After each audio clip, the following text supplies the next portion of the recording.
Энэ төвийн мэдээ танд хүрч байна. За 3 хүү дараалан төрүүлсэн ихэд дархан бэр цол олгож хүндэтгэл үзүүлдэг уламжлал байдаг. Гэхдээ энэ уламжлалуудаас үүдэн дархан бэр, уран бэр, хатан бэр гэх цол тэмдэг өргөмжлөл олгодог бизнес цэцэглээд байна. Харин хүний эрхийн үндэсний комисс гендрийн үндэсний хорооноос хүнийг хүүсээр нь ялгуурлан гадуурхсан хүний эрхийн зөрчил хэмээн үзэж энэ цол тэмдгийг олгохыг хориглосон байдаг байна. Гэхдээ энэ цол тэмдгийг олгосноор эмэгтэйчүүд сэтгэл санааны хүчирхийлэлд өртөх, цаашлаад хүүхдийн хүмүүжилд сөрөг нөлөөлөл үзүүлж байгааг мэрэгжилтнүүд онцоллоо. Хүний эрхийн үндэсний комиссд дархан бэр цол тэмдэгтэй холбоотой бүртгэгдсэн гомлоос дурдъя.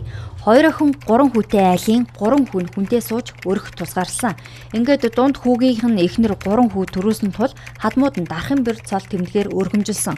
Үүнээс хойш хадмууд нь бусад бэрдээ удам залгах хүү гаргаагүй хэмээн хатуу ширүүн үг хэлж гадуурхах болжээ. Мөн ач нарынхын дунд ялгуурлал үүсэж эм найрамдалтай харилцаа алдагдаж эхэлсэн гэдгээ.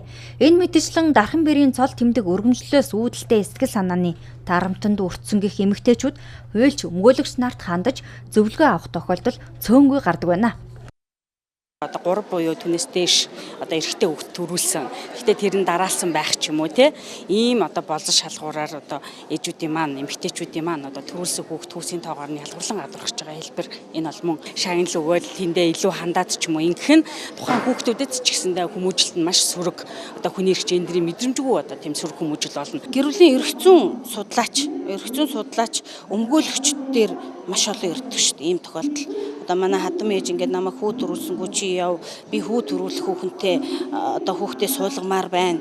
Хүүгээ би суулгамаар байна. Яагаад гэвэл миний хүү чинь айлын удам залгах хүү өнтер гэж ийм асуудал гарсан асуудал байдаг. Сүүлийн үед дархан бэр олгох захирамжийг сумын засаг дарганаар гаргаж байгаа зөрчил хүний эрхийн үндэсний комиссд түлхүү бүртгэгдэх болжээ. Нэг аймагаас жилд 120 хүнд дархан бэр цол олгожээ. Хэдийгээр өв уламжлал ёстыг бийч дархан бэр цол тэмдэг өргөмжлөлийг улс төрийн болоод эдийн засгийн ашиг хонжоо болгож ашиглах нь нэмэгдсээр байна. Тэгвэл хүүсээр ялгуурлан гадуурхалтыг үүсгэж буй эртний өв уламжлалуудыг өөрчлөх хэрэгтэй гэх байр суурийг мэрэгчлэтнүүд илэрхийллээ. Эмэгтэйчүүдийг ялгуурлан гадуурхах бүх хэлбэрийг устгах тухай конвенц. Энэ нь ямар учиртай конвенц байсан бэ гэхээр зэрэг эмэгтэйчүүдийг гэр бүлтэй эсэх, хүүхэд төрүүлсэн эсэх, ээж болсон эсхээс үл хамааран эрэгтэйчүүдэд нэгэн адил нийгмийн эдийн засаг соёлын хэмжээнд эрхийн тэг шийдлүүлнэ. Энийг тэг шийдлүүлдэггүй тийм соёл уламжлал байсан бол тэрийг өөрчлөнө гэдэг үүрэг амлалтыг Монгол улс өгсөн байхгүй юу? Дархан бэрийн цол тэмдэг өргөмжлөл олгодог хичнээн төрийн бус байгууллага байдаг талаар нарийн судалгаа болон мөн хяналт тавьдаг байгууллагч алга төрийн бус байгууллагын зүгээс жилд хичнээн хүнд дархан бэр цол олгож байгаа талаарх мэдээллийг хэлхийг хүссэнгүй. Цаашлаа дархан бэр гэх цол тэмдэг өргөмжлөлийг олгохдоо нэг эцгийн хүүхдүүд байх ёстой гэх шалгуурыг тавьдагч цол тэмдэг эрэлттэй байхын хэрээр энэ шаардлагыг хангаагүй байсан ч болно гэх тайлбарыг зарим төрийн бус байгууллагуудаас хэллээ. Дархан бэрийн цол тэмдэг танах олгож байгаа юу? За олгож байгаа. Хэд юм бол? За тэмцлийн онд 100 мянга заа. Хүүхдүүд нь заавал нөгөө нэг эцгээр оруулсан байх ёстой гэдэг лөө.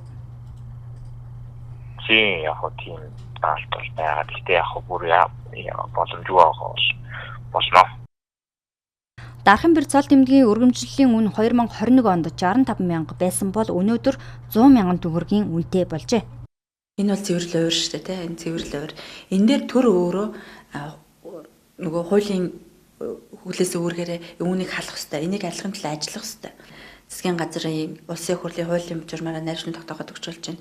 За энийг бол төрийн бус байгууллагууд өөрсдийнх нь шугамар хийж байгаа. Цол хэрэгэмд ач холбогдол өгөхийнхээ оронд яаж өөрийнхөө хүүхдийг зөв байлгах вэ, эрүүл байлгах вэ?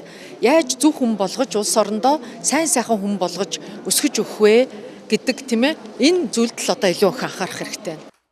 Төрүүлсэн хүүхдийг нь хүүсээр нь ялгуурлан гадуурхаж дархан бэрээр өргөмжлөх энэхүү асуудал нь урган гарч буй шалтгаан нь иргэний нийгмийн бодлого тодорхойгүйгээс үүдэлтэй гэж мэрэгчлэтнүүд тайлбарллаа.